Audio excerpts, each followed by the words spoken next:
లోక్సభలో ప్రధాని మోదీ మాట్లాడుతున్నారు. లైవ్ లో చూద్దాం. जगा दिया था। हमारी आजादी के आंदोलन में भी अनेक ऐसे पड़ाव आए हैं। 1857 का स्वातंत्र संग्राम हो, वीर भगत सिंह की शहादत का समय हो, नेताजी सुभाष बाबू का दिल्ली चलो का जयघोष हो, गांधी जी का दांडी मार्च हो, ऐसे ही पड़ावों से प्रेरणा पाकर भारत ने आजादी हासिल की।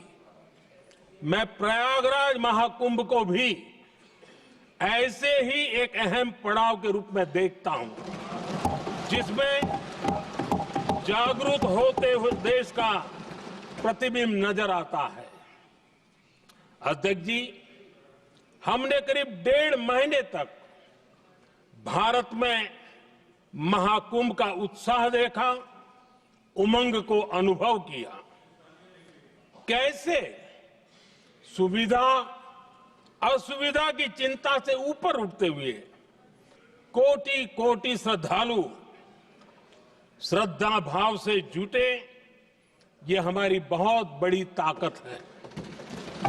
लेकिन ये उमंग, ये उत्साह सिर्फ यहीं तक सीमित नहीं था। बीते हफ्ते मैं मॉरिशस में था।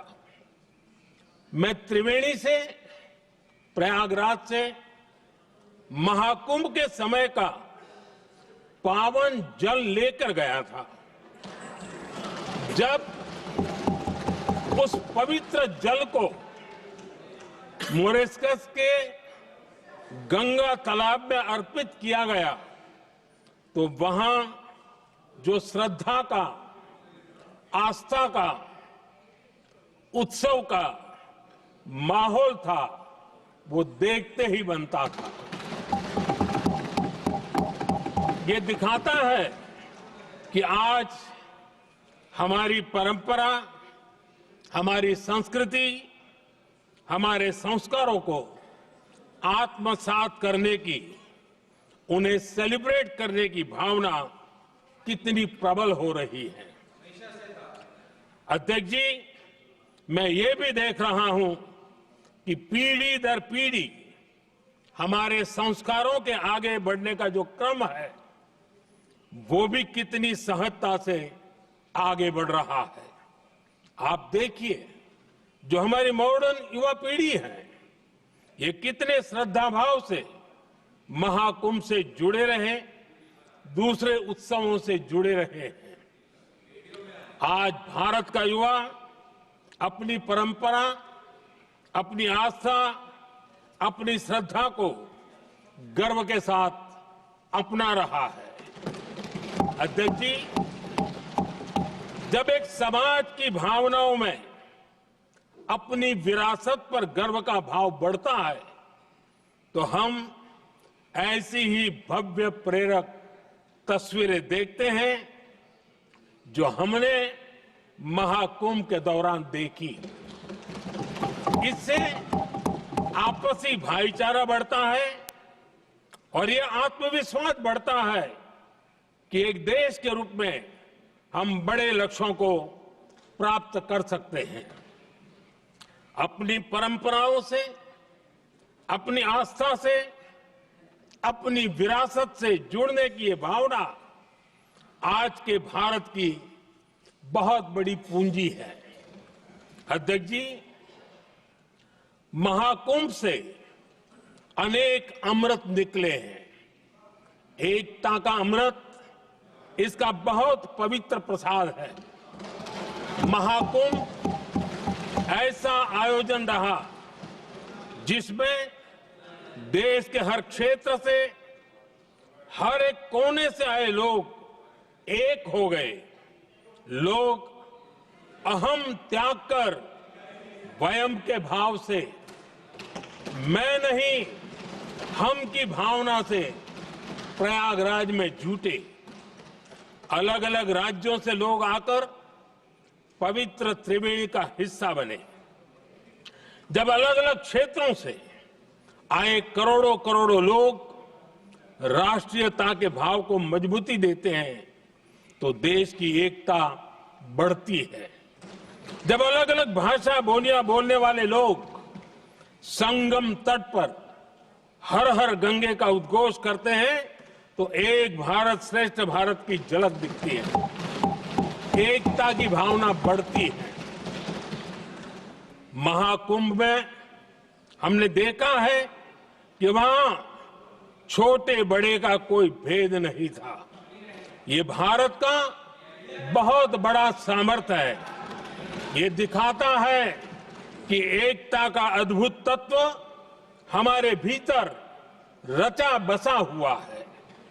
हमारी एकता का सामर्थ्य इतना है कि वो भेदने के सारे प्रयासों को भी भेद देता है। एकता की यही भावना भारतीयों का बहुत बड़ा सौभाग्य है। आज पूरे विश्व में जो बिखराव की स्थितियां हैं, उस दौर में एकजुटता का ये विराट प्रदर्शन हमारी बहुत बड़ी ताकत है। अनेकता में एकता भारत की विशेषता है, ये हम हमेशा कहते आए हैं, ये हमने हमेशा महसूस किया है और इसी के विराट रूप का अनुभव हमने प्रयागराज महाकुंभ में किया है। हमारा दायित्व है कि अनेकता में एकता की इसी विशेषता को हम निरंतर समृद्ध करते रहें। अध्यक्ष जी, महाकुंभ से हमें अनेक प्रेरणाएं भी मिली हैं। हमारे देश में इतनी सारी छोटी बड़ी नदियां हैं। कई नदियां ऐसी हैं जिन पर संकट भी आ रहा है।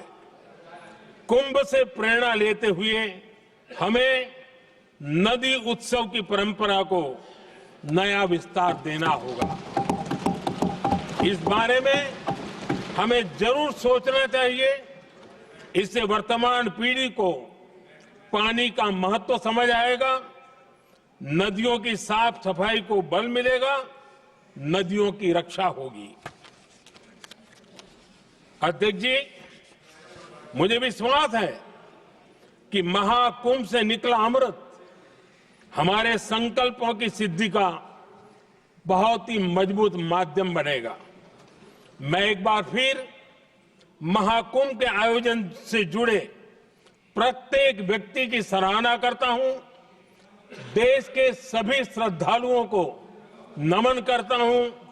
सदन की तरफ से अपनी शुभकामनाएं देता हूं।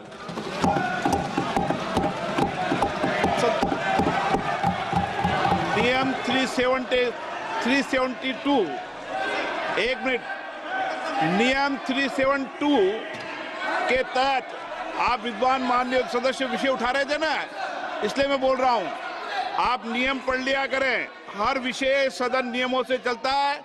372 के अंदर ये नियम है कि माननीय मंत्री जी या प्रधानमंत्री स्वेच्छा से स्टेटमेंट देते हैं और उसमें यह भी नियम है कि माननीय मंत्री जी और प्रधानमंत्री जी स्टेटमेंट के बाद कोई सवाल नहीं होता है। श्री प्रताप सारंगी।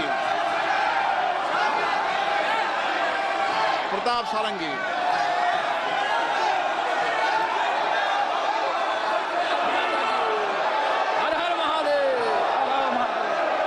प्रताप सारंगी, बोलिए प्रताप सारंगी जी।